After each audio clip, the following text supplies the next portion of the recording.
বিগত 17 বছর আমরা দেখি এটাকে সরাসরি আওয়ামী লীগিজম বলতে হবে, কোনোভাবে জার্নালিজম বলা যাবে না।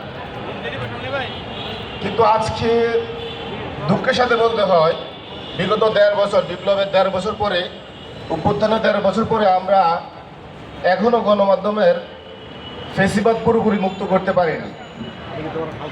আমরা এখনো দেখি যখনই সুযোগ পাই ফেসিবাদী মিডিয়া বা ফেসিবাদী কাঠামোর উপরে যে মিডিয়া এখনো দাঁড়িয়ে আছে, তারা এখনো জুলাই বিপ্লবীদেরকে এবং জুলাইয়ের শক্তিকে আঘাত করে এবং পরিকল্পিতভাবে আঘাত করে, নানাভাবে বিতর্ক করার চেষ্টা করে।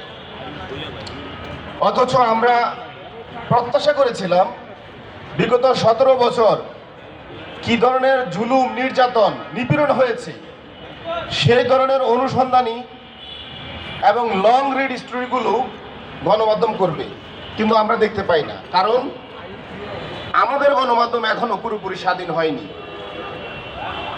অনেকেই বলেন, সরকারের বিভিন্ন পর্যায়ের লোকজন বলেন, সরকারের প্রেস উইং বলেন যে আমরা গণমাধ্যমের উপরে কোনো নিয়ন্ত্রণ করি না, গণমাধ্যম স্বাধীনভাবে কাজ করে।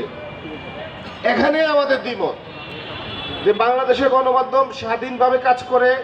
স্বাধীনভাবে কাজ করার আগে তো গণমাধ্যমকে আগে স্বাধীন করতে হবে ফেসিবাদ থেকে। আপনারা কি বিগত 1.5 বছরে গণমাধ্যম কি আওয়ামী লীগের হাত থেকে আমরা স্বাধীন করতে পেরেছি? বা পুরাতন ফেসিবাদী কাঠামো থেকে কি গণমাধ্যম স্বাধীন করতে পেরেছি? আমার তো মনে হয় না। আমার মনে হচ্ছে এখনো আজকে পর্যন্ত বাংলাদেশের বিদ্যমান গণমাধ্যমগুলো পরাধীন রয়ে গিয়েছে।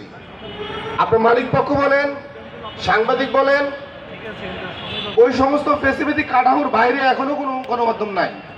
সুতরাং গণমাধ্যমকে কিভাবে স্বাধীন করা যায় সে নিয়ে আমাদের কথা বলা উচিত এবং আমাদেরকে একটি রোডম্যাপে নিয়ে আসা উচিত। সবাইকে ধন্যবাদ। সালাম আলাইকুম।